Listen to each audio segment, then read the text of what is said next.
This is 911. Do you have an emergency? Today on Rescue 911, a dangerous ride. There was blood everywhere. Rescue units fight the clock as a community pulls together to save a fallen horseman.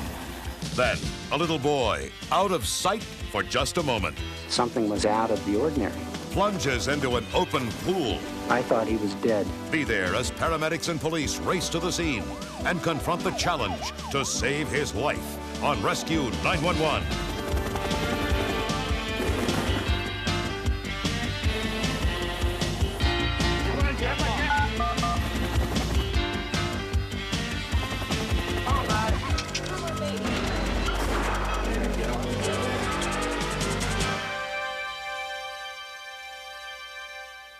We begin on January 7th, 1990, in Mount Pleasant, Texas, as three close friends were spending the day together on the Chapman family farm.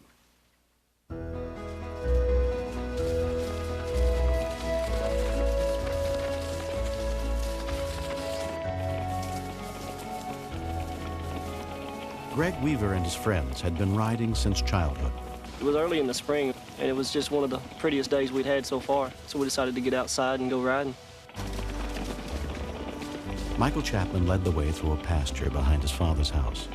Joe Newman was close behind. We rode for about an hour or two. And Michael looked over at me and he asked me if I had ever ridden John's horse. I said no. So we switched horses and I turned her around and just kicked her and started running through the pasture.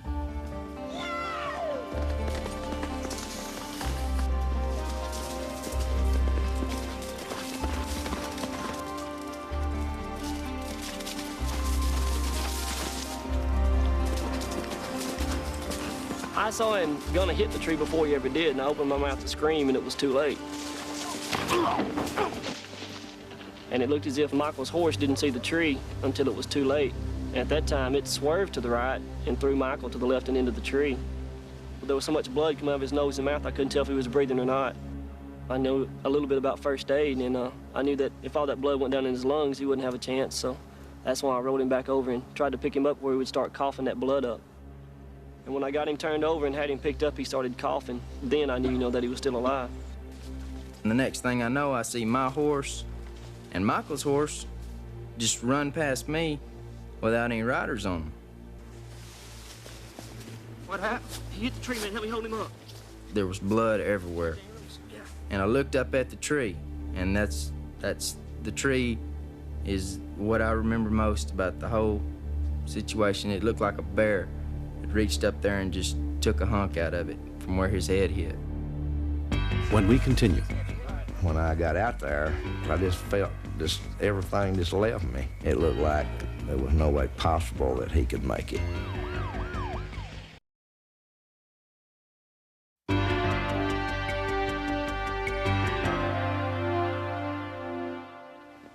The house where Michael's stepmother and Father Dwayne lived was only a quarter of a mile from where the accident had happened.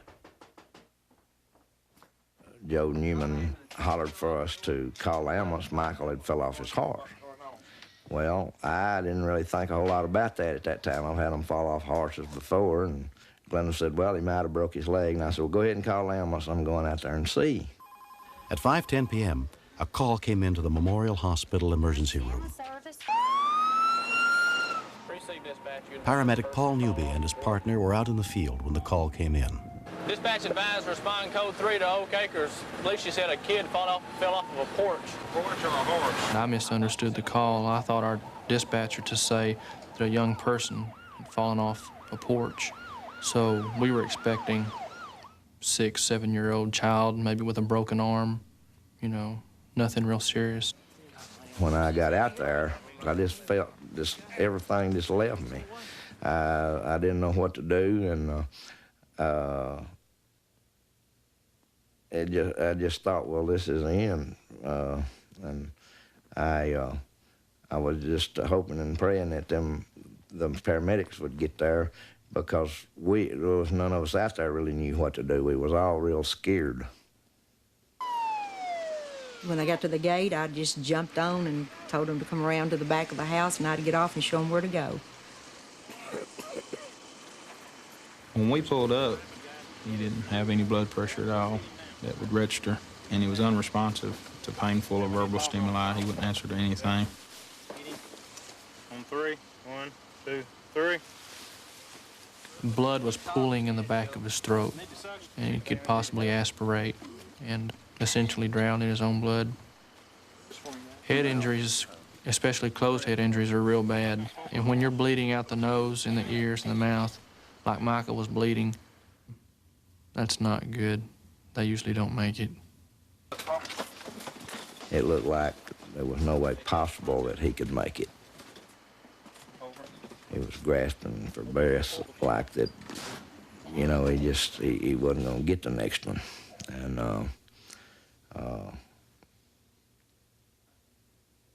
it was just a very bad experience.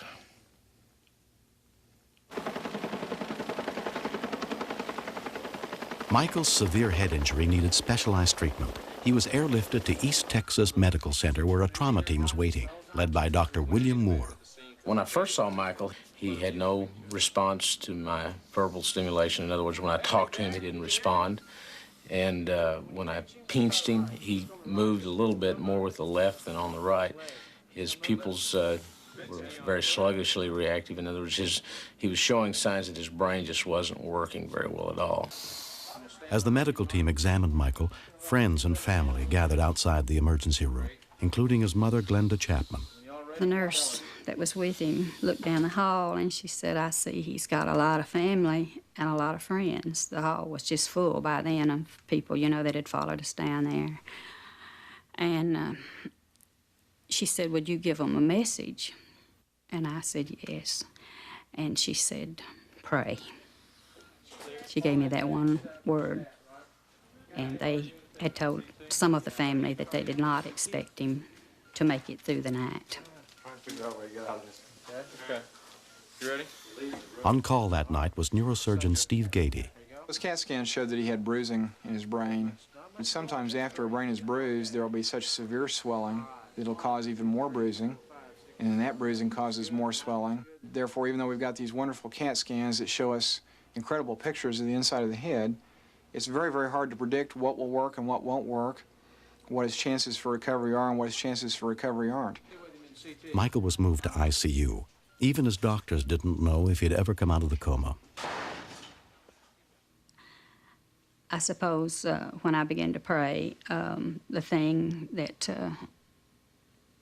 went through my mind the most was that if Michael, you know, if his brain wasn't going to be functional, that I asked the Lord just to take him on because he couldn't live with that, and I knew he wouldn't want that. But miraculously, Michael gradually began to awaken from the coma. He had lost motor coordination and suffered major impairment of speech and sight and memory loss.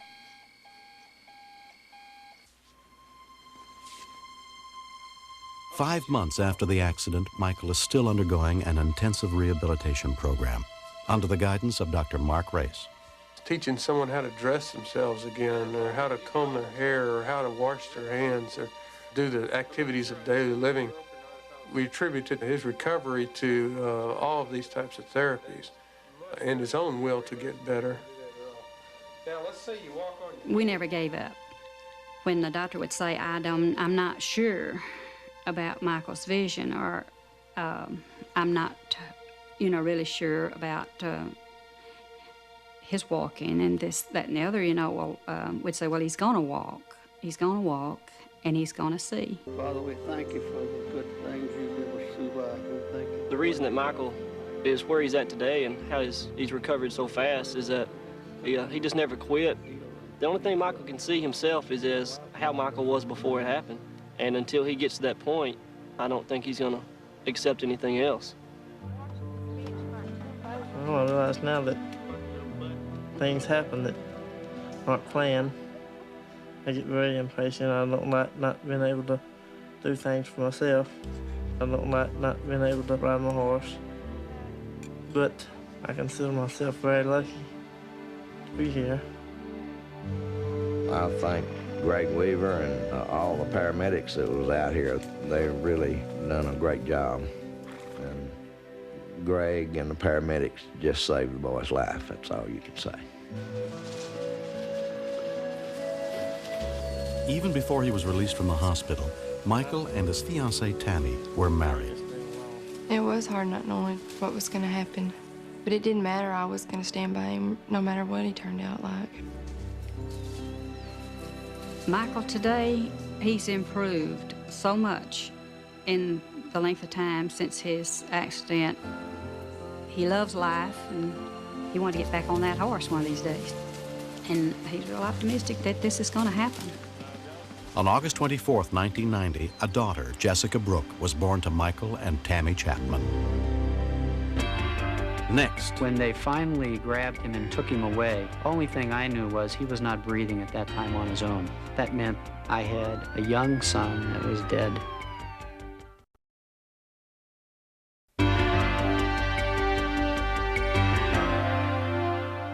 In Claremont, California, September 24th, 1989 began as just another quiet Sunday for Jerry Gabinesh and his 3 children. My wife, Diane, is a flight attendant for a major airline. And I was playing Mr. Mom, which I do on the weekends. We had just finished breakfast, and generally on Sunday morning we'll do a little yard work. We went outside, and Wesley was out in the backyard playing on the slides. He's also riding his bike, making a little bit of noise. And the girls were in their rooms playing at that time. We have a hose that's out in the pool area. I pulled the hose out into the backyard so that I could water some plants that I had just planted. And I left the gate open.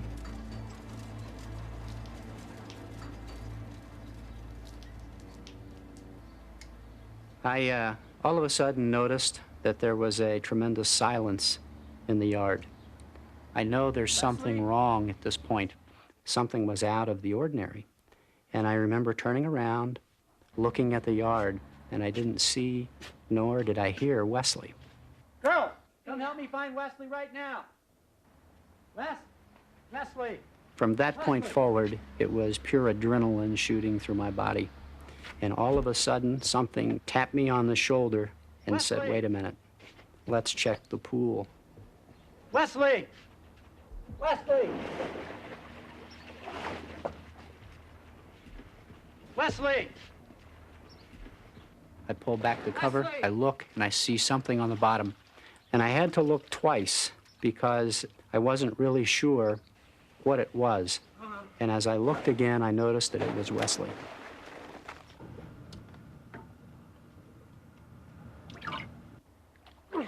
The next thing I know, I'm on the side of the pool, shaking him. But he's lifeless, totally lifeless. Then I knew it was time to administer CPR. Come on, buddy. Come on, Wes. Come on, Wes. I remember my youngest daughter, Katie. She said, Wesley, don't die. After that, Julie came running out, and she said, Dad, should I call 911? Oh, come on, buddy. I thought, oh my gosh, this is actually real. Because I didn't think it was real until then. I thought it was just a bad dream. But I just remembered what I was supposed to do, and I did it. Hello, emergency. Hi, my baby brother just fell into the pool. Okay, let me transfer you to the fire department. Okay, stay on the line with me, honey.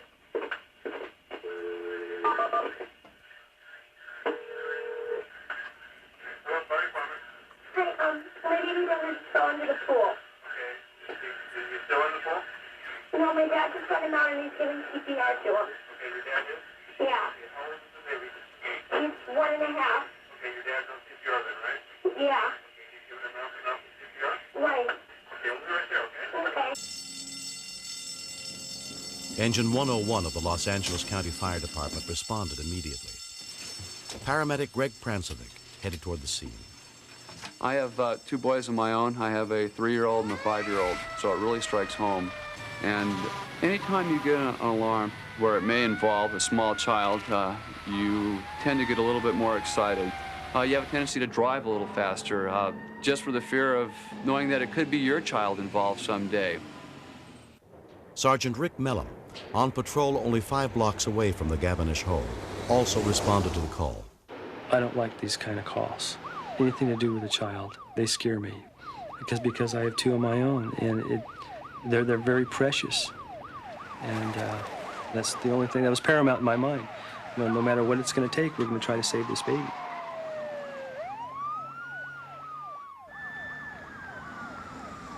Within seconds, the police located the house. The little girls did an excellent job by helping us out. They just wanted to make sure that their baby brother got help. So I take off, leave my car running, lights going, but at that point I really didn't care. What I have is a potential 2-year-old drowning victim, and we want to save his life. I didn't know if my son was alive or dead at that time. I thought he was dead, to be honest with you. And I just had to pray to God that he would live. Sergeant Mellum immediately took over, giving CPR to Wesley. I saw my partner come up, and I picked up Wesley, and I said, "Let's go." When they finally grabbed him and took him away, the only thing I knew was he was not breathing at that time on his own. To me, that meant I had a son that was dead, a young son that was dead. Fred's driving as fast as he can, without crashing the car, and I was giving Wesley the respirations as we're going down the street, code 3, and I'm yelling at him, "Come on, breathe." It was very important to me, and we had to save this child. I give him a couple more breaths, and then I look up and I see the fire department coming.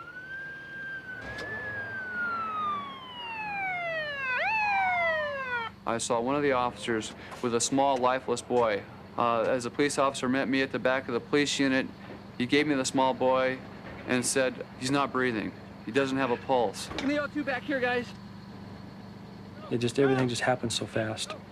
And then you have to sit back and think, well, did I do the right thing? I hope he's going to make it. Just cross your fingers and hope for the best. Paramedic Prancevic kept trying to revive the boy. We were traveling at a high rate of speed. I remember going around corners, sliding from one side of the police car to the other with a small child in my arms, trying to do mouth-to-mouth and CPR. And while I was working on that boy, thinking of my own 2 boys, it was all I wanted to do was to save that boy's life. About a half a mile from the hospital, I noticed the small boy had what we term an agonal respiration. He gasped for air. It was a good sign. All I could remember saying was, "Come on, boy, let's go. Let's start breathing. You can do it." Come on, buddy. Breathe.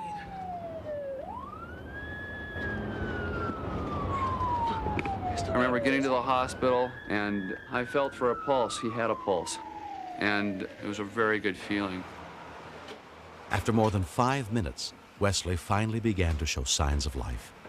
His heart was beating again, but he still didn't have enough respirations to sustain life, so I supported his respirations by doing mouth-to-mouth. The Pomona Medical Center ER team was headed by Dr. Robert Stefanko. We had been notified by the police dispatch that they were on their way, and we were ready for them. The panic-stricken face of the paramedic pretty much told the story. The child in his arms was limp, was peripherally blue, and the time was of the essence. He was teeter-tottering with life.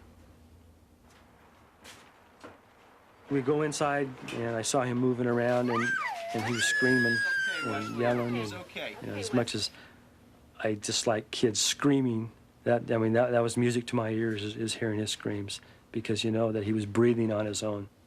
I was very happy to hear that baby cry. It made me feel really good. But the happiest moment was to hear Dad say, "Thank you, God, thank you." My son was gone. He was gone away from me. And I found him 15 minutes later, alive. The key to survival in a pediatric near-drowning arrest is providing enough oxygen to the brain. And the only way that this can be done effectively is through CPR in the field.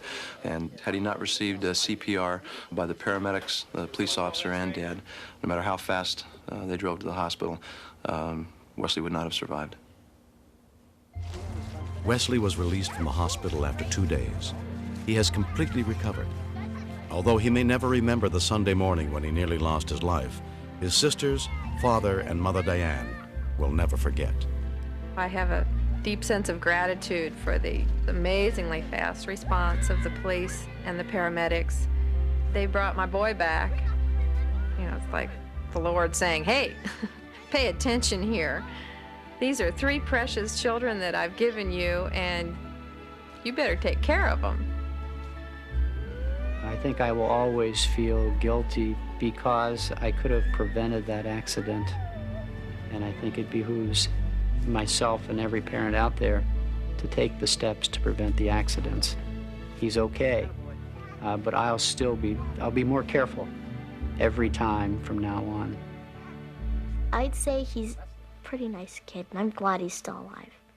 But he's a pain. He's a pain in the butt.